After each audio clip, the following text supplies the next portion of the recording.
Good morning friend. आज हम बात करेंगे पाचन तंत्र के बारे में, डाइजेस्टिव सिस्टम के बारे में। जो पाचन है, पहले इसको जानते हैं कि जो पाचन है डाइजेस्टिव है, ये क्या होता है। तो जो बड़े भोज्य पदार्थ होते हैं उनको विभिन्न प्रक्रियाओं के द्वारा तोड़ करके छोटे भोज्य पदार्थ में बदलना ही पाचन कहलाता है। तो पाचन क्या है? डाइजेशन। पाचन क्या होता है कि जटिल भोज्य पदार्थ जो होते हैं का सरल भोज्य पदार्थ में टूटना ही क्या कहलाता है? पाचन कहलाता है। क्योंकि यहाँ पर पढ़ रहे हैं डाइजेस्टिव सिस्टम, तंत्र। चूंकि पाचन में कोई एक अंग नहीं भाग लेता है, कई अंग सामूहिक रूप से भाग लेते हैं, इसलिए इसे तंत्र बोला जाता है, जहां कई ऑर्गन जो है पार्टिसिपेट करते हैं। तो हम बात कर लेते हैं आज पाचन तंत्र के बारे में, डाइजेस्टिव सिस्टम के बारे में। पाचन का सिर्फ इतना कार्य है कि जो बड़े भोज्य पदार्थ हैं, जैसे जैसे कार्बोहाइड्रेट है, ये टूट के ग्लूकोज बदल दे, तो कार्बोहाइड्रेट का ग्लूकोज में बदलना, और जो प्रोटीन होते हैं, प्रोटीन का अमीनो एसिड में बदल जाता है, और जो फैट होते हैं वो फैटी एसिड, जो फैट होते हैं ये फैटी एसिड प्लस ग्लिसरॉल बदल जाते हैं। तो ये क्रिया इसलिए करनी पड़ती है क्योंकि कार्बोहाइड्रेट से हमें ऊर्जा की प्राप्ति नहीं होती है। जब ये टूट करके छोटे छोटे जो मोनोमर होते हैं, ग्लूकोज है, जब इसमें बदल जाते हैं, क्योंकि कोशिकाएं जो है ग्लूकोज को ही अवशोषित करती हैं और इन्हीं से ही ऊर्जा प्राप्त करती हैं। तो जरूरी हो जाता है कि कार्बोहाइड्रेट ग्लूकोज में बदल जाए, जो प्रोटीन है ये अमीनो एसिड में बदल जाए, क्योंकि अमीनो एसिड ही है जो कि कोशिकाओं के अंदर क्या कर सकता है? प्रवेश कर सकता है। और जो फैट होते हैं, जैसे घी हो गया, तेल हो गया, इन्हें हम लोग फैट कहते हैं, ये जो है फैटी एसिड प्लस ग्लिसरॉल में टूट जाते हैं। तो ये इसलिए बदलना जरूरी हो जाता है क्योंकि जो कोशिकाएं हैं इसका जो स्वांगीकरण और शोषण करती हैं, ये इन्हीं रूपों में करती हैं। यही जरूरी है कि जो भोज्य पदार्थ हैं, कार्बोहाइड्रेट, प्रोटीन, फैट, इनके मोनोमर जो होते हैं छोटे छोटे सरल अणुओं में टूटना आवश्यक हो जाता है। क्योंकि जो कोशिकाएं हैं ये ग्लूकोज, अमीनो एसिड, फैट, ये जो फैट है, फैटी एसिड है, इन्हीं को ही एब्जॉर्ब करती हैं, अवशोषण करती हैं और ऊर्जा उत्पन्न करती हैं। तो ये जो कार्बोहाइड्रेट, प्रोटीन, फैट है, इनका सरल अणुओं में टूटना ही पाचन कहलाता है, जिसमें विभिन्न प्रकार के एंजाइम पार्टिसिपेट करते हैं। तो डिटेल में समझते हैं ये प्रक्रियाएं कैसी हैं, कौन कौन से ऑर्गन इसमें पार्टिसिपेट करते हैं और कौन से ऑर्गन कौन से एंजाइम का सिक्रीशन करते हैं। तो ये प्रक्रिया है जो कि जिसे हम कहते हैं पाचन। अब देख लेते हैं कि जो पाचन प्रक्रिया है इसमें जो है कौन कौन से अंग पार्टिसिपेट करते हैं। तो यहाँ देखेंगे ध्यान से कि जो प्रोटीन है, कार्बोहाइड्रेट है, वसा है, इन्हीं का केवल पाचन होना रहता है। केवल इन्हीं को पचाने के लिए ही ये पाचन क्रियाएं पूरा चलती हैं। जबकि जल का पाचन होता नहीं है। विटामिन और जो खनिज लवण है ये ऐसे अवशोषित हो जाते हैं कोशिकाओं में, इनके पाचन की आवश्यकता नहीं होती है। सवाल पूछा जाता है पाचन क्रियाओं में पाचन होता है प्रोटीन का, कार्बोहाइड्रेट का, वसा का। तो किसका पाचन नहीं होता है? जल का, विटामिन का, खनिज लवणों का, क्योंकि ये इतने छोटे होते हैं, सरल अणु होते हैं कि कोशिकाएं इन्हें ऐसे एब्जॉर्ब कर लेती हैं, इनके पाचन की जरूरत नहीं होती है। क्योंकि जो पॉलीसैकेराइड होते हैं ये प्रोटीन है, जो कि अमीनो एसिड के पॉलीसैकेराइड होते हैं, पॉलीपेप्टाइड होते हैं, ढेर सारे अमीनो एसिड जुड़ जाते हैं, प्रोटीन का निर्माण करते हैं। जो कार्बोहाइड्रेट होते हैं ये ग्लूकोज और फ्रक्टोज के पॉलीसैकेराइड होते हैं, पॉलीपेप्टाइड बना लेते हैं। और जो वसा होता है ये फैटी एसिड प्लस ग्लिसरॉल के होते हैं। तो पूछा जाता है कि प्रोटीन किसमें टूटता है? अंतिम में सरल अणुओं में। तो जो प्रोटीन है ये अमीनो एसिड में टूट जाता है, अमीनो अम्ल में टूट जाता है। जबकि जो कार्बोहाइड्रेट है ये विभिन्न पाचन क्रियाओं के द्वारा ये ग्लूकोज और फ्रक्टोज में टूट जाता है। जबकि जो वसा होता है फैटी एसिड प्लस ग्लिसरॉल में टूट जाता है। तो ये हो गया पाचन के बारे में कि पाचन जरूरी है, क्योंकि जो कोशिकाएं होती हैं ये केवल सरल अणुओं को ही एब्जॉर्ब करती हैं और शोषित करती हैं। अब बात कर लेते हैं कि पाचन क्या है। तो पाचन एक फिजियोकेमिकल प्रक्रिया है। फिजियो में होता है भौतिक, केमिकल में होता है रासायनिक। जहां पे भौतिक प्रक्रिया भी हो और रासायनिक प्रक्रिया भी हो, तो पाचन कैसी है? फिजियोकेमिकल प्रक्रिया है। सवाल पूछता है कि पाचन है, चार ऑप्शन रहेगा, उसमें रहेगा भौतिक, रासायनिक प्रक्रिया, फिजियोकेमिकल प्रक्रिया। ऐसा क्यों बोला गया फिजिकल और केमिकल? क्योंकि जब भोजन को मुंह में लेते हैं तो पहले दांतों के द्वारा फिजिकल प्रक्रिया है ये, उसको तोड़ तोड़ करके छोटे छोटे खंडों में विभाजित करते हैं। ये फिजिकल प्रक्रिया हो गई। जब भोजन को हम अंदर लेकर के जाते हैं और अमाशय में पहुंचता है तो वहां विभिन्न एंजाइम उसको तोड़ करके छोटे छोटे अणुओं में विभाजित कर देते हैं, वो केमिकल प्रोसेस हो गया। तो जो अमाशय है ये जो है कमाकुंचन अपराकुंचन प्रक्रिया करती है, ये भी फिजियोकेमिकल प्रोसेस होता है। तो फिजिकल प्रोसेस दो जगह हो गया, एक माउथ के द्वारा जो हम काट करके उसके छोटे छोटे टुकड़ों में बदल रहे हैं, दूसरा हो जाता है अमाशय करता है। जबकि केमिकल प्रोसेस पूरे शरीर में ही होता है, मुंह के बाद पूरे शरीर के अंदर जो एंजाइम क्रिया करते हैं और उसके छोटे छोटे खंडों में सरल अणुओं में बदलते हैं, वो हो जाता है केमिकल प्रक्रिया।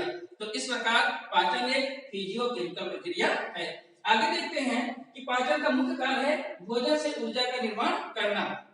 ये इतना जो कार्य किया जा रहा है पाचन के लिए, क्या कि ये जो कार्बोहाइड्रेट है, प्रोटीन है, वसा है, इसको पचाया क्यों जा रहा है? क्योंकि हमें कार्य करने के लिए ऊर्जा चाहिए और ऊर्जा हमें प्रोटीन, कार्बोहाइड्रेट और वसा से ही प्राप्त होते हैं। इसमें से आप जान लीजिए जो ऊर्जा का मुख्य स्रोत है कार्बोहाइड्रेट और वसा है, जबकि प्रोटीन जो होता है वो शरीर निर्माण का कार्य करता है। तो कभी कभी अगर कार्बोहाइड्रेट वसा नहीं रह जाता तो प्रोटीन से ही ऊर्जा की प्राप्ति की जाती है। तो प्रोटीन जो होता है वो शरीर निर्माण का कार्य करता है, जबकि कार्बोहाइड्रेट और वसा ये ऊर्जा देने का कार्य करते हैं। तो आप यहाँ समझ सकते हैं कि जो पाचन हो रहा है ये इसलिए हो रहा है क्योंकि हमको ऊर्जा चाहिए। और ऊर्जा कहाँ से मिलेगा? जब कार्बोहाइड्रेट ग्लूकोज में टूटेगा, ये कोशिकाओं में जाएगा, कोशिकाओं के माइटोकांड्रिया में जाएगा, तो माइटोकांड्रिया आपसी श्वसन की क्रिया के द्वारा ऊर्जा उत्पन्न करेगा एटीपी के रूप में, और उसी ऊर्जा का कार्य हम करेंगे क्या? कार्य करने में। जो ऊर्जा एटीपी उत्पन्न करेगा माइटोकांड्रिया एटीपी के रूप में, उसी ऊर्जा का प्रयोग करते हैं हम शरीर को उठाने में, हाथ को उठाने में, इसको लिखने में। तो ये पूरी प्रक्रिया जो हो रही है सिर्फ ऊर्जा उत्पन्न करने के लिए ही हो रही है। अब स्टार्ट करते हैं डाइजेस्टिव सिस्टम और देखते हैं कि डाइजेस्टिव सिस्टम को अगर हम बांटे तो मुख्यतः दो भाग में बांटेंगे। पहला भाग ऐसे हो जाएंगे जहां से होकर के पूरा प्रोसेस जाता है, जिसे हम लोग इलिमेट्री कैनाल कहते हैं, हिंदी में कहते हैं आहार नाल। तो इलिमेट्री कैनाल क्या है, आहार नाल क्या है? अगर आप एक नजर में देखें तो मुंह से लेकर के ओसोफेगस, स्टमक, दुोडेनम, जेजुनम, इलियम से होते हुए बड़े आंत हो गया, कोलन जिसे कहते हैं, फिर रेक्टम और एनस को करके यही कहलाता है इलिमेट्री कैनाल। इसे देखिए मुंह से लेकर के एनस तक की ये जो नलीनुमा संरचना पूरा बन रहा है, इसे ही कहा जाता है इलिमेट्री कैनाल। अब बात आती है कि इलिमेट्री कैनाल में जो है ये कितने फीट लंबा होता है? 32 फीट लंबा होता है। कौन कौन से भाग आते हैं इसमें? मुख गुहा, जैसे मुंह हमारा हो गया, मुख गुहा हो गया। दूसरा हो गया ग्रास नली, इसे हम लोग ओसोफेगस कहते हैं, ये हो गया ग्रास नली। तीसरा हो गया अमाशय, स्टमक, ये स्टमक हो गया। आगे है छोटी आंत, ये छोटी आंत है, छोटी आंत यहीं से स्टार्ट हो जाता है, ये पूरा जो 6.5 मीटर का होता है ये छोटी आंत होता है। इसके बाद स्टार्ट करते हैं बड़ी आंत जो 1.5 मीटर होता है, ये बड़ी आंत है, ये बड़ी आंत है। इसके बाद लास्ट में ये रेक्टम एनस जिसे हम लोग गुदा बोलते हैं। तो इस प्रकार ये इलिमेट्री कैनाल है। और दूसरा भाग इसका हो जाता है डाइजेस्टिव ग्लैंड, पाचक ग्रंथि। आखिर में जब भोजन चलता है मुंह गुहा से और इस नली के द्वारा होते हुए जब बाहर निकल जाता है तो इसके पाचन में अनेकों तरह के जो है विभिन्न प्रकार के एंजाइम आते हैं जो कि भोजन को पचाने का कार्य करते हैं। एंजाइम का कार्य इतना महत्वपूर्ण होता है कि अगर ये एंजाइम ना रहे तो हमारे द्वारा खाया गया भोजन 50 साल तक ही ना पचे।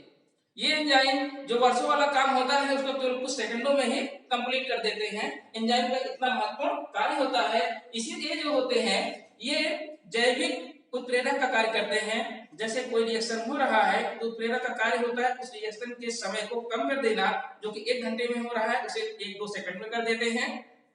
और उसी प्रकार सजीवों में जो है उत्प्रेरक नहीं पाया जाता है, उसके जगह पे एंजाइम होते हैं, ये एंजाइम उत्प्रेरक का कार्य करते हैं और जो रासायनिक क्रिया कई घंटे या कई दिनों में पूरा होता है उसको मात्र कुछ ही सेकंड में कंप्लीट कर देते हैं।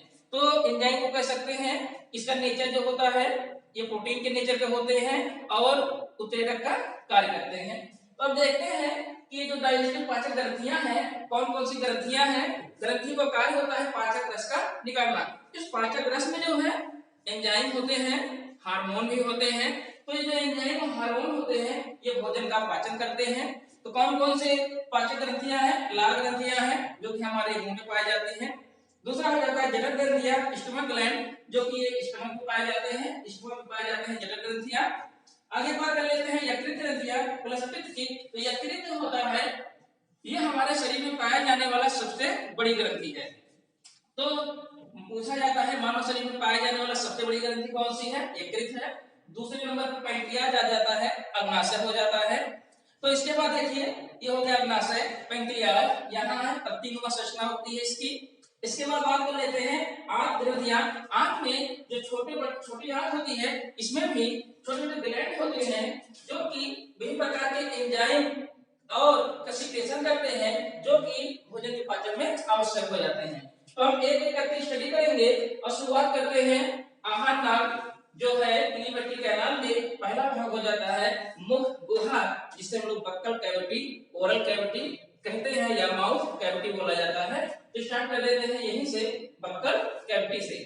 हम एक लाइन में आपको बता दिए हैं, एक लाइन में समझ लीजिए। पहले भोजन यहाँ जाएगा, विभिन्न प्रकार के एंजाइम होंगे, जैसे मुंह में टाइलिन होते हैं, लाइसोजाइम होते हैं, उसको पचाएंगे, उसको छोटे छोटे टुकड़ों में कर देंगे और वहां से कुछ सलाइवा निकलेगा और उसको चिपचिपा बना देगा।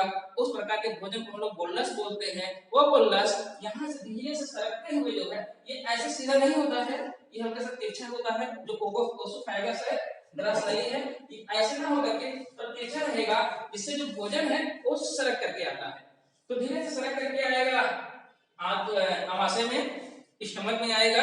यहाँ पे होता है कि यहाँ पे जो है पेस्टिन एंजाइम रहेगा, रेनिन एंजाइम रहेगा, उसका पाचन करेगा। तो यहाँ पे तो भोजन जो है वो लेईनुमा संरचना के रूप में बन जाता है, जो कि आधा लिक्विड आधा ठोस होता है, जिसे हम लोग काइम कहते हैं।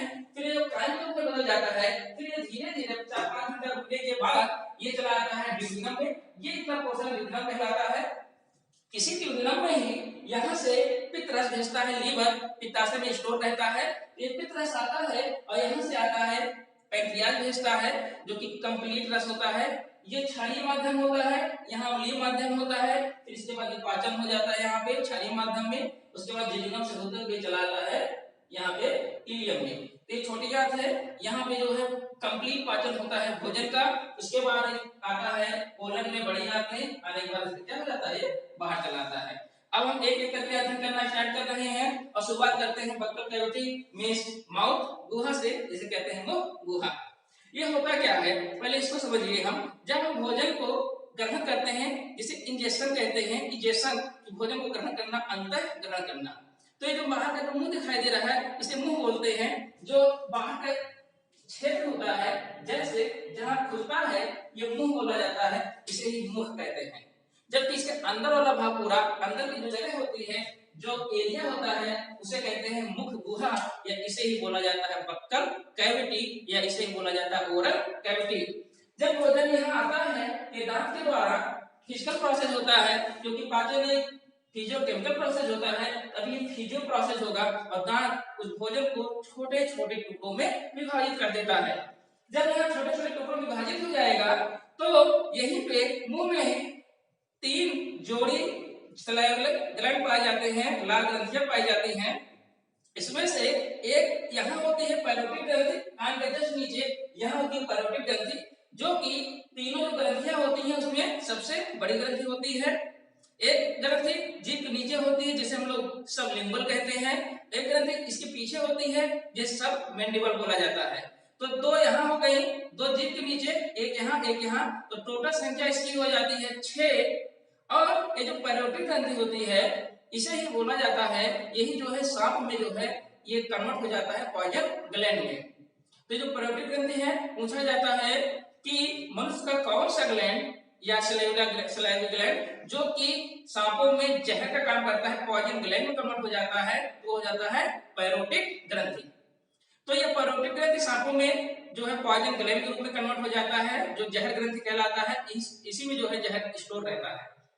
जबकि मनुष्यों में ये जो है म्यूकस और सलाइवा का सिक्रीशन करता है। तो जो मनुष्य है इसके मुख में जो माउथ है, माउथ ओरल या बक्कल कैविटी कहते हैं, इसे मुख गुहा बोला जाता है। तो इसमें जो 3 जोड़ी लाल ग्रंथियां होती हैं, अगर संख्या की बात करें तो 6 हो जाएंगी। तो इसमें से जो पहला है ये है पैरोटिड ग्रंथि, जो कि इन तीनों में सबसे बड़ी ग्रंथि है। पैरोटिड ग्रंथि सबसे बड़ी ग्रंथि होती है, कान के जस्ट नीचे पाई जाती है। एक नली के द्वारा ये अपना जो सलाइवा है वो ला करके मुंह में छोड़ती है।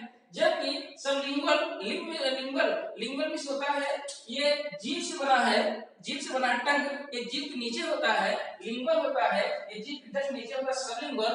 जबकि ये जो हड्डी होती है जो मैंडिबल बोलते हैं, इसके जस्ट नीचे होता है, उसे कहते हैं सब मैंडिबल। तो दो ग्रंथि हो जाता है जो कि पैरोटिड ग्रंथि है, जबकि दो ग्रंथि हो जाता है जो सबलिंगुअल और दो ही हो जाता है सब मैंडिबल। ये तीनों का कार्य होता है सलाइवा का सिक्रेशन करना, जिससे जो भोजन आ रहा है वो चिपचिपा हो जाए और जिससे वो आसानी से सरक करके ओसोफेगस के द्वारा स्टमक में पहुंच जाए। तो यहाँ देखेंगे कि पर डे प्रतिदिन 1.5 लीटर जो है 1.5 लीटर जो लार है ये जो है सिक्रेट करता है। ये तीनों ग्रंथियां क्या करती हैं? सिक्रेट करती हैं। आगे देखते हैं, ये तीनों का काम ही होता है सलाइवा का सिक्रेशन करना, जिससे भोजन चिपचिपा हो जाए और आसानी से सरक करके क्या चला जाए, अंदर चला जाए।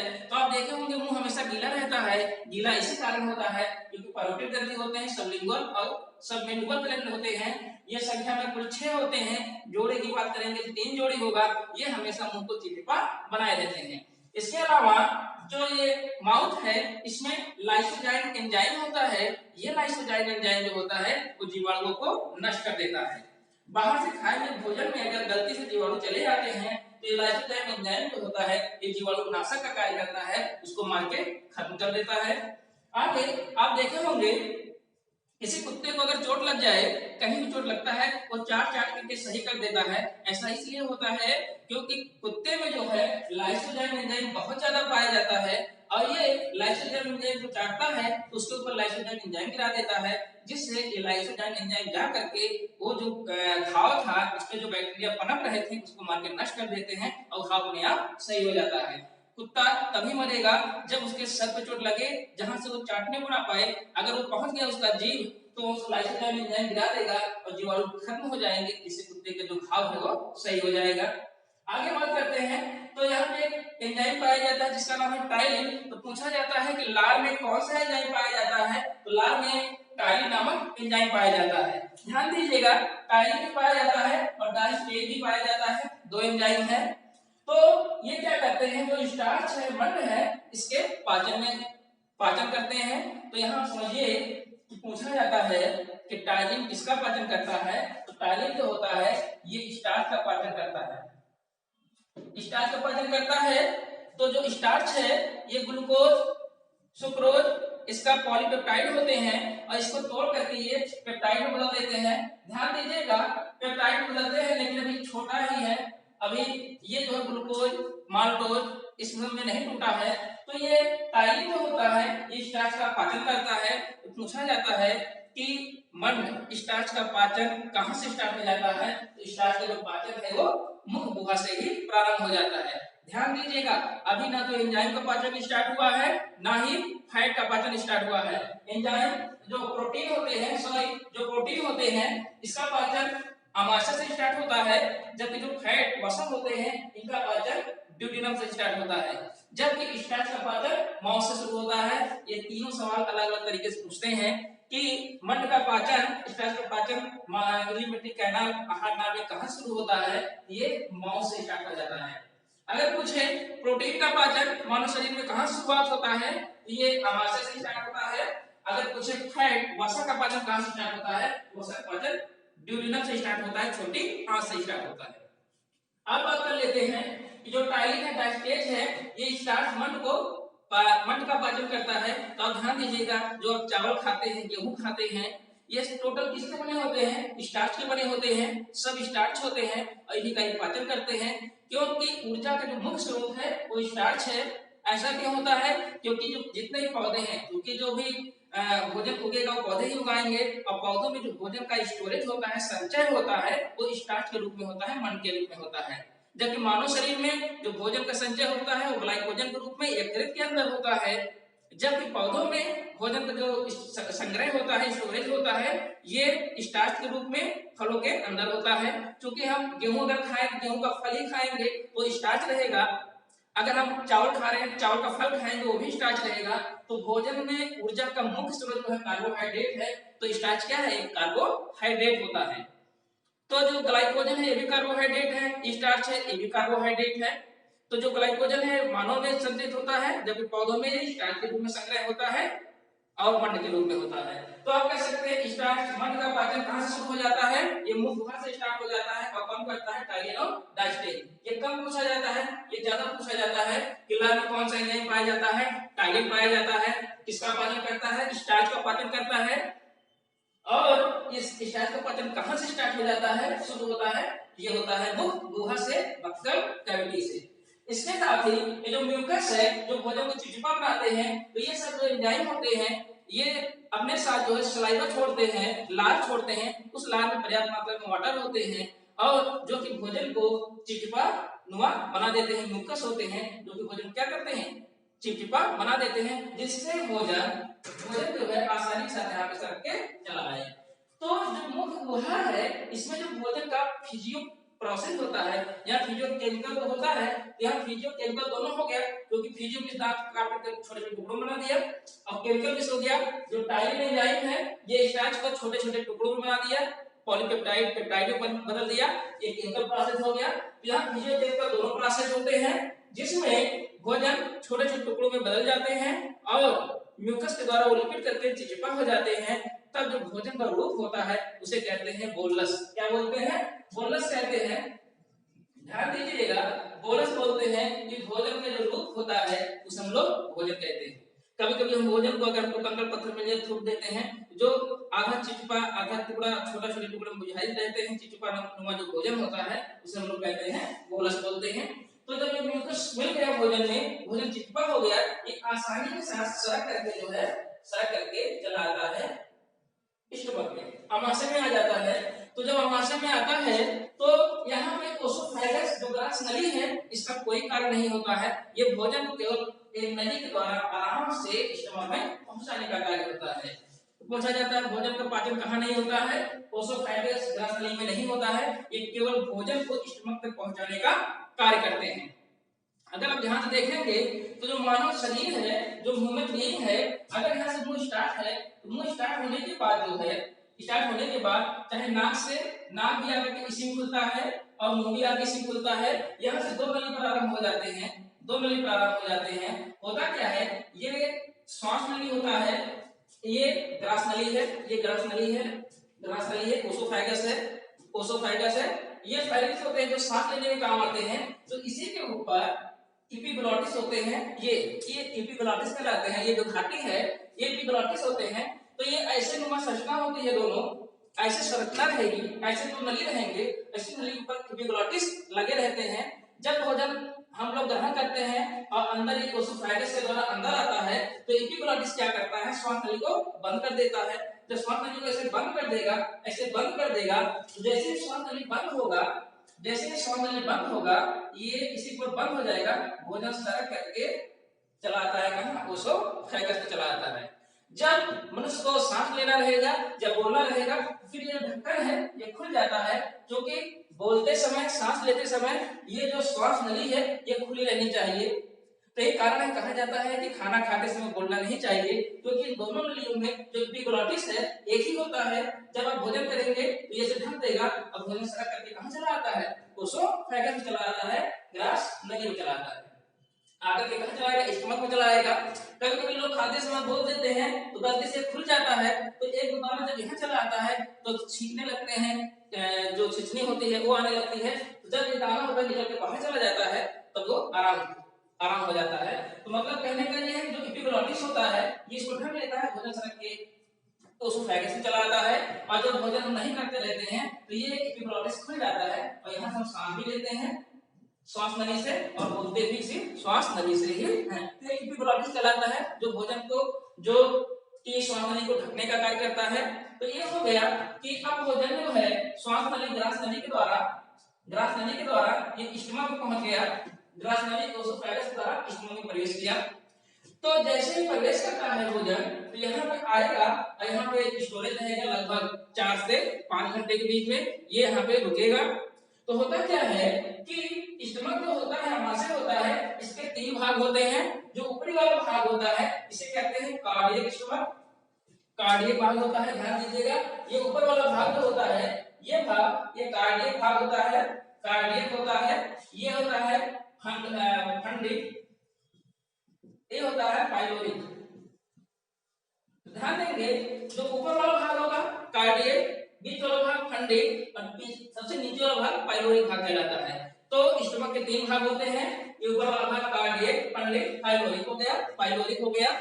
तो अब बात ये आती है कि जो ऊपर है सबसे, ये सबसे ऊपर है जो कार्डियक है, इसी के ऊपर यहाँ पे एक वाल्व पाया जाता है जिसे हम लोग कहते हैं कार्डियक वाल्व बोला जाता है। ऐसा वाल्व इसलिए पाया जाता है क्योंकि अगर हम भोजन ग्रहण कर लिए हैं तो मनुष्य को अगर उल्टा कर दिया जाए तो सोचे कि उल्टा करने से भोजन ये जो खाए हैं ये वापस होकर के मुंह के द्वारा बाहर चला जाएगा, तो ऐसा नहीं होता है। क्यों नहीं होता है? क्योंकि जो वाल्व होते हैं इसको बाहर निकलने से रोक देते हैं। वाल्व का कार्य सिर्फ इतना होता है किसी भी वस्तु को या पदार्थ को एक ओर से दूसरी ओर जाने देना, लेकिन दूसरी ओर से पहले ओर नहीं आने देना। तो भोजन यहाँ से इधर चला आता है लेकिन वापस नहीं जाने देता। तो भोजन को अगर मनुष्य को उल्टा कर दीजिए तो भोजन नहीं गिरेगा। क्यों नहीं गिरेगा? क्योंकि यहाँ पे एक कार्डियक वाल्व पाया जाता है, कार्डियक वाल्व पाया जाता है। ये कार्डियक वाल्व भोजन को बाहर निकलने से रोक देता है। लेकिन जब कभी कोई ऐसा पदार्थ खा लिया जाए जो कि स्टमक ना बचा पाए तो प्रेशर के साथ जो है इसको बाहर फेंकता है, तब जो ये वाल्व खुलता तो है लेकिन दर्द बहुत ज्यादा होता है। और खुलने के बाद क्या होगा, ये जो खाना खाए ये बाहर हो जाएगा, जिसे हम लोग वोमिटिंग कहते हैं, पलटी करना कहते हैं। तो जब पलटी करते हैं ये वाल्व के अगेंस्ट काम करके तेजी से प्रेशर के द्वारा जो खाना खाए हैं अंदर को बाहर तो निकलता है लेकिन काफी दर्द करता है। ये दर्द इसीलिए भी होता है क्योंकि वाल्व के अगेंस्ट क्या करता है, चूंकि अगर भोजन यहाँ आ गया तो यहाँ पे होता है जो है ये सीएल। अब देखिए आगे कि जब ये भोजन आ गया तो यहाँ पे हो गया कार्डियक वाल्व, तो ये कार्डियक पोर्शन कहलाता है। और इस कार्डियक के बाद यहाँ पे देखेंगे यहाँ फंडिक होगा, बीच वाला भाग, अब बीच वाला फंडिक भाग होगा वो उभार होते हैं, इसमें ऐसे उभार रहेंगे जहां पे भोजन क्या होगा, स्टोरेज होगा, रुकेगा। तो इसी स्टमक में किनारे साइड जो है एक लेयर होती है, उस लेयर में जो है छोटे छोटे कोशिकाएं होती हैं जिन्हें हम लोग ऑर्गेनिक सेल बोलते हैं, जिन्हें हम लोग कहते हैं ऑर्गेनिक सेल कहते हैं। ये ऑर्गेनिक सेल एक प्रकार के अम्ल का सिक्रीशन करती हैं जिसका नाम है HCl। इसे कहा जाता है हाइड्रोक्लोरिक अम्ल, इसे कहा जाता है हाइड्रोक्लोरिक अम्ल। HCl का सिक्रीशन करती हैं। ये HCl जो है जो भोजन आता है उसको अम्लीय बनाता है। दो काम होते हैं, पहली कंडीशन इसको अम्लीय बनाएगा जो भी भोजन आएगा, और भोजन के साथ आए हुए जीवाणुओं को मार के नष्ट कर देता है। तो पूछा जाता है कि अमाशय स्टमक में कौन सा अम्ल पाया जाता है, तो आप बताएंगे HCl पाया जाता है, हाइड्रोक्लोरिक अम्ल पाया जाता है। कौन सा सेल है, कोशिका है जो कि HCl का सिक्रीशन करता है, तो ऑर्गेनिक सेल होते हैं जो HCl का सिक्रीशन करते हैं, इसको बाहर निकालते हैं। और जो HCl होता है ये भोजन को अम्लीय बनाता है। तो भोजन का पाचन होता है अमाशय में, ये अम्लीय माध्यम में होता है। ये बहुत ही इंपॉर्टेंट क्वेश्चन है कि अमाशय स्टमक में भोजन का पाचन होता है। चार ऑप्शन रहेगा, अम्लीय, क्षारीय, उदासीन। तो आप बताएंगे अम्लीय माध्यम में होगा क्योंकि जो HCl है ये जो है जब सिक्रीट होता है ऑर्गेनिक सेल के द्वारा, तो इसका जो पीएच मान है इसका पीएच मान 2 कर देता है। तो इतना अम्लीय हो जाता है, पीएच मान 2 हो जाता है। और भोजन का पाचन जो अमाशय में होता है अम्लीय माध्यम में होता है, और जो लाइसोजाइम से जीवाणु बच गए थे मुख में, तो लाइसोजाइम से बच गए थे वो यहाँ पे आकर के HCl के द्वारा नष्ट हो जाते हैं। तो जब हम वोमिटिंग करते हैं, पलटी करते हैं, तो HCl बहुत ज्यादा मात्रा में बाहर निकलता है जिससे हमारे नाक और सर पूरा एकदम दर्द कर देता है, सर दर्द करने लगता है। ऐसा इसलिए होता है क्योंकि HCl क्या होता है मुंह के द्वारा बाहर निकलता है। तो जो यहाँ भोजन है यहाँ पे 4 से 5 घंटा रुकता है, HCl के द्वारा आए गए जीवाणुओं को मार देता है और HCl भोजन के माध्यम को अम्लीय बना देता है। अब यही शुरू हो जाता है कि अगर HCl का pH 2 है, इतना अम्लीय हो जाता है, तो जो ये बाउंड्री बना है ये आखिर नष्ट क्यों नहीं होता है? तो ऐसा इसलिए है क्योंकि जो अमाशय होते हैं उसके ऊपर ऐसी परत पाई जाती है, एक लेयर होती है, वो लेयर क्षारीय माध्यम में होती है, क्षारीय माध्यम में रहेगी, ये क्षार के रूप में रहेगी। तो जैसे ही कण इसके ऊपर रिएक्शन करेगा, जैसे ये क्षारीय माध्यम है, क्षारीय है, तो जैसे ही ये Cl इसके ऊपर रिएक्शन करेगा, अम्ल क्षार मिलके उदासीन नामक एक सॉल्ट बना देते हैं, लवण बना देते हैं, और इस HCl की क्रिया जो होती है, क्षार पे कोई लवण पे कोई कार्य नहीं कर पाता है, सॉल्ट पे, तो ये लेयर बन जाता है जो कि अमाशय की दीवारों को नुकसान नहीं पहुंचाता है। ध्यान दीजिए, फिर से सुनिए कि जो एक लेयर होता है, ये लेयर की प्रकृति जो होती है वो क्षारीय होती है, बेसिक होती है। तो जैसे ही HCl करने जाता है इसके ऊपर, तो जो क्षार माध्यम है, अम्ल है, ये मिलके एक लेयर बना देता है जो कि लवणीय माध्यम होता है, लवण बना देता है। इस लवण पे ये HCl कोई कार्य नहीं कर पाता। तो यही कारण है कि दीवारों तक पहुंच नहीं पाता है, किसके, अमाशय की दीवारों तक। अगर गलती से अमाशय की दीवारों तक पहुंच जाए कि इसको मार के खत्म कर दे, नष्ट कर दे। यही कारण है प्रकृति ने इसको ऐसा बनाया है कि यहाँ पे जो है एक लेयर पाया जाता है, एक लेयर पाया जाएगा, ये लेयर इसको यहाँ से रोक देता है। आगे बात करते हैं, अब बात कर लेते हैं कि जब यहाँ HCl आया, HCl आता है, अब इसके बाद जैसे भोजन यहाँ रुका, तो जो अमाशय होता है दो प्रकार का मूवमेंट करता है। ऐसे अमाशय है तो ऐसे ऐसे मूवमेंट करेगा, ऐसे ऐसे और ऐसे ऐसे दो मूवमेंट होते हैं, जिन्हें हम लोग पेरिस्टाल्टिक मूवमेंट या डायस्टाल्टिक मूवमेंट दो कहते हैं। डायस्टाल्टिक मूवमेंट, पेरिस्टाल्टिक मूवमेंट, जिसे पराकुंचन, कर्माकुंचन, कर्माकुंचन, पराकुंचन दोनों क्रियाएं होती हैं। ये ऐसे ऐसे लगती है, ऐसे ऐसे ऐसे ऐसे क्रियाएं होती है। तो यहाँ फिजियो प्रोसेस होगा, इसके द्वारा भोजन का जो पाचन है स्टार्ट हो जाता है। और इस कंडीशन में इसको बहुत ज्यादा मात्रा में जरूरत हो जाता है, इसकी बहुत ज्यादा मात्रा में ब्लड की आवश्यकता होती है, और पूरे शरीर का सब ब्लड खींच करके इन्हीं पास चला आता है, और जिससे हमको नींद आने लगता है। कि जब भोजन करते हैं तो भोजन के पाचन में जो अमाशय है वो कर्माकुंचन, पराकुंचन क्रियाएं करती हैं, पेरिस्टाल्टिक, डायस्टाल्टिक मूवमेंट करती हैं। इस क्रिया में बहुत ज्यादा ऊर्जा की आवश्यकता होती है। ये ऊर्जा जो होती है ग्लूकोज के रूप में ब्लड में होती है। ये ब्लड आकर के ज्यादा मात्रा में ब्लड यहाँ आती है और इस क्रिया को करने में सफल करती है, जिससे क्या होता है, भोजन का पाचन होता है। तो अब जब भोजन का पाचन हो जाता है तो अब क्या होगा, जैसे भोजन का पाचन होगा, ओसोफेगस पाचन नहीं होता है, 25 सेंटीमीटर लंबी होती है, ये नली जो होती है 25 सेंटीमीटर लंबी होती है। आगे देखते हैं, स्टमक के पास अमाशय के 3 भाग है। तो जो भोजन है ये 4-5 घंटे रुकता है अमाशय में। ऊपरी भाग कार्डियक कहलाता है, जहां से HCl का निर्माण होता है, और जीवाणुनाशी होते हैं HCl जीवाणु को मार के नष्ट कर देते हैं, और भोजन को क्या करते हैं, तोड़ करके और छोटे भागों में बदल देते हैं।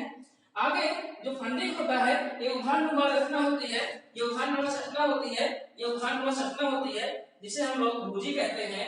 ये भूजी भोजन को रोक करके रखता है, भोजन 4 से 5 घंटा वहां रुके। आगे की जो पाइलोरिक होता है, ये लास्ट वाला भाग पाइलोरिक कहलाता है। इतना ये पाइलोरिक कहलाता है। पाइलोरिक का क्या कार्य होता है, ये गैस्ट्रिक जूस निकालते हैं। तो अमाशय के द्वारा जो जूस निकाला जाता है इसे कहते हैं गैस्ट्रिक जूस। ध्यान दीजिएगा, अमाशय के द्वारा जो जूस निकाला जाता है उसे हम लोग गैस्ट्रिक जूस कहते हैं। ये जूस स्पेशली न तो पैराडाई से निकलता है, न तो फंडिक से निकलता है, ये पाइलोरिक से निकलता है। तो जो पाइलोरिक होते हैं वो तो जो जूस निकालते हैं उसमें 2 एंजाइम होते हैं। एक एंजाइम होता है रेनिन। ये जो रेनिन एंजाइम है ये दूध के पाचन के लिए कार्य करता है। तो पूछा जाता है दूध को बचाने के लिए कौन सा एंजाइम यूज किया जाता है, रेनिन। ये दूध को किसमें बना देता है, दही में। एक्चुअली में दूध में होता क्या है, दूध में होता है केसीन प्रोटीन। दूध में कैसा प्रोटीन होता है, केसीन प्रोटीन। ये केसीन प्रोटीन को रेनिन जो है कैल्शियम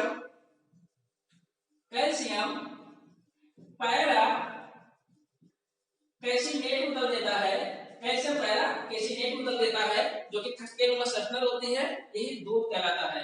तो दूध में जो केसीन होता है ये रेनिन एंजाइम दूध की केसीन को कैल्शियम पैरा कैसिनेट बदल देता है, जिसको हम लोग दही कहते हैं।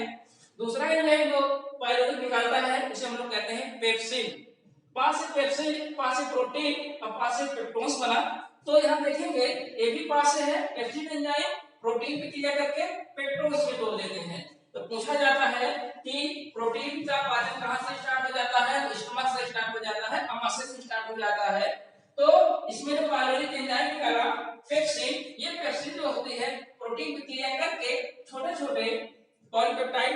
देती है, पेप्टाइड में तोड़ देती है। ये पेप्टाइड में तोड़ देती है, जिसे हम लोग कहते हैं क्या, पेप्टोन्स। तो पूछा जाता है कि प्रोटीन जो है आमाशय में किस रूप में टूट जाता है, ये पेप्टोन्स के रूप में टूट जाएगा। और स्टार्च का पाचन यहां से स्टार्ट हुआ, प्रोटीन का पाचन यहां से स्टार्ट हुआ, अब फैट का पाचन यहां से होगा। तो स्टार्च का पाचन माउस से हुआ, प्रोटीन का पाचन आमाशय से हुआ, और फैट का पाचन ड्यूडेनम से होगा। तो यहाँ प्रोटीन है, ये पेप्सिन से क्रिया करके पेप्टोन्स में टूट जाता है। अब बात कर लेते हैं कि जब यह टूट जाता है, फिर यहाँ एक वाल्व पाया जाता है जिसे कहते हैं पाइलोरिक वाल्व। पाइलोरिक वाल्व बोला जाता है। ये पाइलोरिक वाल्व जब भोजन यहाँ से सरक करके यहाँ चला आता है तो इसको आगे वापस नहीं जाने देता। तो जब यहाँ भोजन बनता है, तो भोजन जो बचता है जिस रूप में होता है वो आधा लिक्विड आधा ठोस के भाव में होता है, जिसे हम जेल ले देखे आप वैसे रहेगा।